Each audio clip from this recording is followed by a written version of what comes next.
Buenas noches amigos seguidores de mi canal Cápsulas Tributarias, nuevamente retomando nuestras grabaciones sobre diferentes temas en carácter tributario, el cual llevábamos unos días sin grabar por ocupaciones de carácter profesional. Retomamos nuestros temas de la ley de financiamiento y vamos a tratar un tema bien relevante que tiene que ver con el Impuesto Nacional al Consumo sobre Bienes Inmuebles, que fue incorporado por la ley 1943. No solo recordar que estas presentaciones, estos videos que ponemos a consideración del público en general, pues son expresiones de carácter profesional que redunden en el mejor conocimiento para todos los interesados en materia tributaria. En este video 38 vamos a tratar temas asociados a los cambios que se introdujeron o la nueva norma que los incorpora la ley 1943 frente al tratamiento tributario que van a tener las operaciones que se realicen por la venta de inmuebles que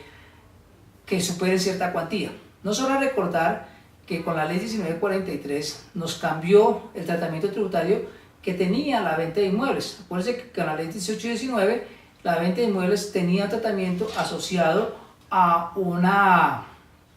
IVA, se grababa con IVA la venta de inmuebles que superara la cuantía de 26.800 VTs a la tarifa del 5%. La ley 1943 elimina ese tratamiento, dice que serán considerados bienes excluidos en materia de impuesto a las ventas, pero crea una norma especial para gravarlos con el Impuesto Nacional al Consumo de Bienes Inmuebles, y eso lo vamos a encontrar en el artículo 512-22 del Estatuto Tributario. Es decir, a partir del 1 de enero del 2019 queda grabado con dicho impuesto toda enajenación que se realice de la venta de bienes inmuebles. Ese artículo lo establece como hecho generador, que es la enajenación a cualquier título de bienes inmuebles, ya sean nuevos o usados, que supera una cuantía de 26.800 VTs. Es decir, cada vez que yo vendo un inmueble que supere esa cuantía, se causa el impuesto nacional al consumo por este concepto. ¿Qué debemos de tener en cuenta? Que la ley nos dijo que la enajenación a cualquier título, y eso implicaría que es cualquier compraventa, donación, adjudicación, aporte, fusión, excisión, permuta, dación de pago, cesión de derechos fiduciarios, siempre que esté incorporado esa venta o esa enajenación de bien inmueble. Hay que recordar, o un aspecto bien importante que quiero traer aquí a colación, es que en este momento, digamos, al momento que estamos grabando este video, está publicado el proyecto de decreto que trata de definir o trata de marcar algunos elementos sobre qué se entiende por la enajenación a cualquier título para determinar el hecho generador. Y por eso voy a poner aquí en esta pantalla que ustedes tienen acceso lo que establece el proyecto de decreto reglamentario, donde hace algunas especificaciones que realmente no es toda enajenación, sino que va a hacer unas precisiones que, o por lo menos lo que está presentado en el proyecto de decreto, que pues por supuesto los invito a que más adelante consulten cuando ya salga el decreto firmado, y ya si efectivamente se mantienen estas condiciones que les estoy mencionando en este video, pero por ahora, para que ustedes lo tengan presente, es que el proyecto de decreto que se encuentra publicado, o por lo menos que estaba publicado en la página del Ministerio de Hacienda, www.minahacienda.gov.co, que es lo que ustedes pueden ver en esta diapositiva, establece básicamente que el Impuesto Nacional al Consumo de Bienes Inmuebles no se va a generar cuando se vean algunos de los supuestos que establece el artículo 319, 319-4 y 319-6 del Estatuto Tributario. Y el artículo 319 establece, ¿cierto?, que son los aportes a sociedades nacionales. Es decir, que si yo aporto un bien inmueble a la creación de una sociedad, no me va a generar el Impuesto Nacional al Consumo. Eso es lo que establece, esa es la parte que estaría reglamentando el decreto frente a lo que establece la ley frente a hecho generador. También nos establece el 319-4 como un aspecto que no se va a causar el impuesto cuando se presenten efectos en las fusiones y excisiones adquisitivas. Es decir, si entre ese proceso hay un bien inmueble involucrado, pues tampoco va a generar el Impuesto Nacional al Consumo. Y el artículo 319-6 hace referencia a las fusiones y excisiones reorganizativas entre entidades. Si se dan estas tres situaciones, tal como plantea el proyecto de decreto que les estoy mencionando, establece que no se va a generar el Impuesto Nacional al Consumo de Bienes Inmuebles cuando exista ese activo asociado a ese tipo de transacciones. De igual manera, el proyecto de decreto recalca una vez más que sí hay hecho generador del impuesto nacional al consumo cuando hay cesión de derechos fiduciarios y cesión de fondos que no cotizan en bolsa, incluidas las cesiones en unidades de participación en ese tipo de instrumentos que no cotizan en bolsa cuando tengan como subyacente el bien inmueble. Pero a su vez ese proyecto de decreto establece que no hay hecho generador del impuesto nacional al consumo, ¿cierto? Cuando exista la cesión, que es lo que está estableciendo el proyecto de decreto 13313, cuando exista la cesión de fondos que cotizan en bolsa, incluidas las cesiones de unidades de participación en estos instrumentos que cotizan en bolsa cuando tengan como subyacente bienes inmuebles. Es decir, va a haber unas condiciones que hay que tener presente para saber si me encuentro o no dentro de este tipo de exenciones o digamos de no causación del impuesto, aparte de lo que dice propiamente la ley, que la ley establece unos elementos cuando no se causa el impuesto, pero el proyecto de decreto está estableciendo otros elementos que considerarían que no se causaría el impuesto. En condiciones normales, cualquier enajenación causa el impuesto nacional al consumo, cualquier enajenación o venta que se dé una dación, es decir, si yo le dono el bien inmueble a un tercero, voy a generar el impuesto nacional al consumo. Entonces, hay que tener presente ese proyecto de decreto para evaluar si se da el hecho generador del impuesto de las ventas. Bien, ¿qué más nos dice la norma como tal, la ley? Nos dice que la base gravable se causará, o sea, es cuando se genere el hecho generador, de acuerdo a lo que hemos mencionado, cuando la generación del bien inmueble supere 26.800 VTs. Es decir, más o menos estamos hablando a partir de este año alrededor de 1.000 millones de pesos de ese bien inmueble. Hay que tener presente, ¿cierto?, que ese valor de la cesión pues tiene que estar atado, o digamos su valor base tiene que guardar consonancia con la parte que nos establece el artículo 90 del Estatuto Tributario, que dice que cuando yo enajeno un bien inmueble, ese bien inmueble tiene que ser el precio real de venta, el precio realmente de que se esté vendiendo, que no pueden haber precios por debajo de la mesa, porque en la escritura pública debe estar estipulado que ese es el precio total que se paga por el inmueble para que lo tengan presente. Por lo tanto, ese es el tema que estaría reflejando, o ese es el valor sobre el cual se causa el impuesto. ¿Quién es el sujeto pasivo? ¿Quién es el responsable? Digamos que la ley nos dice que es el vendedor o cedente, pero realmente en quien recae el impuesto es el que lo adquiere, el que compra ese bien inmueble, porque al fin y al cabo estamos frente a un impuesto al consumo, y el impuesto al consumo recae sobre el adquiriente. El proyecto de decreto también trata de hacer unas aclaraciones o de decir que efectivamente, y eso lo vemos en el proyecto de decreto cuando establece en el artículo 13318, dice responsabilidad de los vendedores excedentes del impuesto nacional al consumo de bienes inmuebles, y a los vendedores o enajenantes de bienes inmuebles a cualquier título y los cedentes de los derechos fiduciarios o participaciones en fondos que no cotizan en bolsa, serán responsables del impuesto nacional al consumo de bienes inmuebles y responderán cuando sirvan como un instrumento de evasión tributaria, es decir, cuando reduzcan el precio de venta o enajenen a cualquier título y el precio de la respectiva cesión o eviten la configuración de la obligación tributaria. Pero la responsabilidad económica del impuesto es sobre el adquiriente, o sea, recae sobre el adquiriente. Lo que trata de precisar el proyecto de decreto es que, si bien es cierto, el responsable es el vendedor,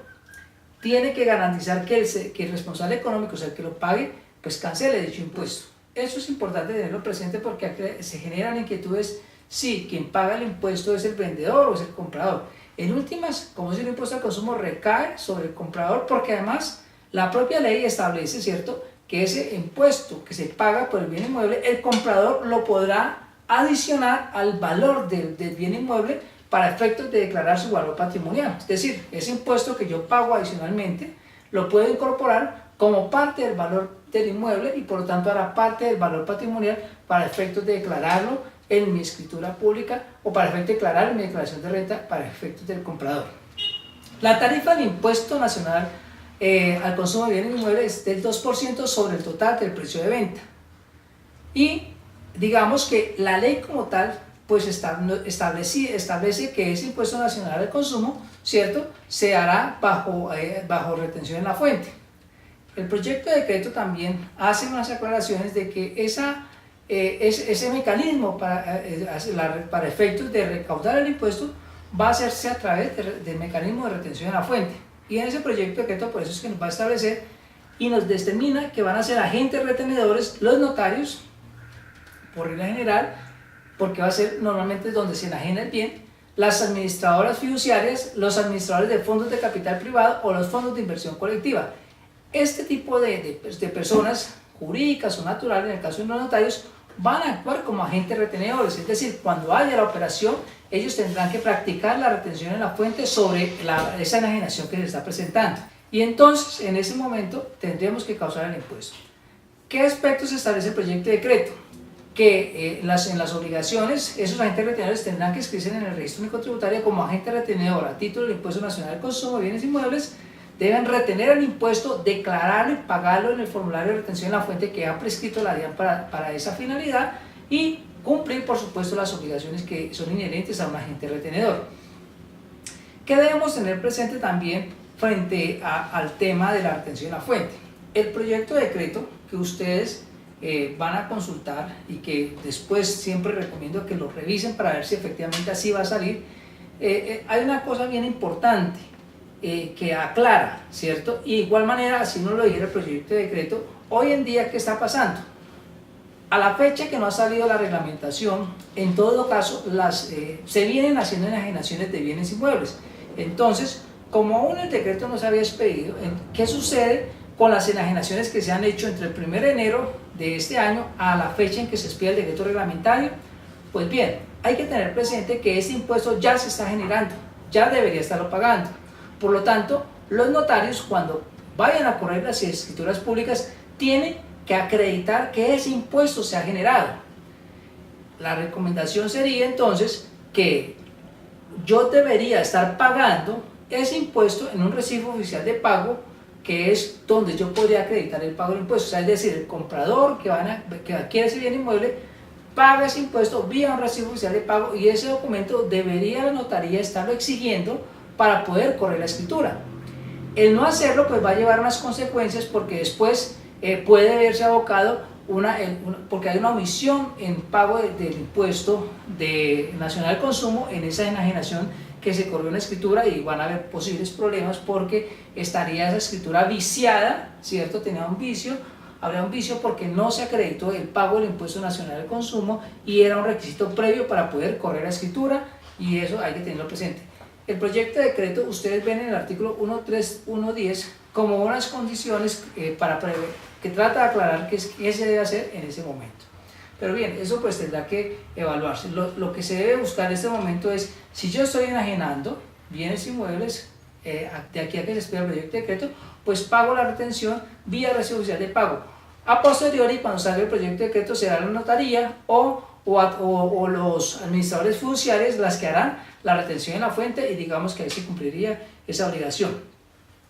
¿Qué aspectos nos establece el proyecto de decreto? Porque digamos que dentro del propio proyecto de la ley establece que el impuesto nacional al consumo no se causará, o sea, habrá una exclusión, para hablar de esa manera, o no se generará en dos situaciones particulares, ¿cierto? Sobre todo está relacionada cuando dichas operaciones se vayan a hacer con entidades estatales y también hay un aspecto que hace referencia a equipamientos colectivos de interés colectivo. Digamos que para poder hablar de esos dos elementos, el proyecto de decreto nos define que el concepto de entidades estatales va a estar relacionado a lo que establezca el artículo 2 de la Ley 80 de 1993. Y el concepto de equipamientos colectivos de interés público social está relacionado al conjunto de espacios y edificios destinados a proveer a los ciudadanos servicios sociales de carácter informativo, medioambiental, cultural, salud, transporte, deporte y bienestar social y apoyo a la administración pública. Entonces, y si yo lo hago si va con esa finalidad, ahí va a haber una situación especial que la ley previó, que es que habrá una exclusión o estarán exentos del impuesto. Y entonces establece lo siguiente, dice, cuando dentro de la operación esté incorporado predios rurales destinados a actividades agropecuarias, establece que no se cobrará el impuesto, o sea, habrá una exclusión del impuesto. Y para eso el proyecto de decreto establece unos requisitos que se deberán de cumplir para que no se cause el impuesto y pues ya ustedes lo pueden ver en la diapositiva y en el proyecto de decreto que les he mencionado. También establece que si el predio está destinado a la ejecución de proyectos de vivienda de interés social y o de interés prioritario, también habrá una exclusión del impuesto y para eso pues se acreditarán unos documentos que digamos menciono algunos de ellos como es la licencia de construcción y la declaración del impuesto predial del año en que se realice la enajenación o cesión. Y también la ley nos dice que no habrá una exención del impuesto cuando existan bienes que se adquieran a cualquier título destinados a equipamientos colectivos y de interés público social. De ahí la importancia de definir qué es equipamientos colectivos y de interés social. Y en este caso establece que habrá dos situaciones. Habrá una exención del impuesto cuando el adquiriente sea de entidades estatales. Para tal fin, pues acreditará la condición de entidad estatal para efectos de que ese adquiriente del inmueble esté destinado a proyectos de público social, o sea, en el concepto de la definición de equipamientos colectivos de interés público social. O también habrá una exención del impuesto nacional al consumo cuando ese bien destinado a equipamiento colectivo sea adquirido a través de una entidad del régimen tributario especial. Pero no es cualquier, o sea, la entidad del régimen tributario especial debe acreditar tal condición, es decir, que a la fecha en que adquiera ese bien inmueble destinado a ese beneficio o a ese uso,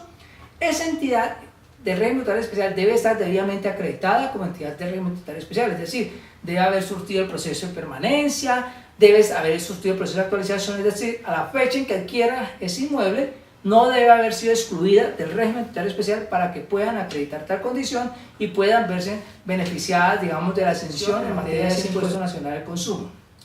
Entonces, amigos, la idea de este video era darle una claridad frente a la causación del impuesto que se causa en toda enajenación que se hace con las excepciones que hemos mencionado, y es el 2% sobre el valor de la enajenación del inmueble y se pagará el 100% vía. Si no ha salido el decreto, recibo oficial de pago, y cuando salga el decreto serán los agentes retenedores que harán la retención respectiva y con base en eso se correrá la escritura pública. Eso es bien importante que lo tengan en presente. A la fecha en que no haya decreto, y si enajené, hago un recibo oficial de pago, adjuntando, manifestando, ahí van a ver un concepto que hace referencia a enajenación de bienes inmuebles, y con eso yo pago y cumplo la obligación, y para el caso del adquiriente, o sea el comprador, que es el que lo paga, puede llevar ese mayor valor al inmueble como valor patrimonial y lo declarará. Finalmente, recordarles nuevamente que como autor del libro Régimen Tributario Especial, pues lo invito a que lo adquieran y les sirve de gran interés y lo pueden adquirir en esas direcciones. Muchas gracias por este video y los invito a que continúen escuchándonos y compartiendo esos temas de gran interés para toda la comunidad contable.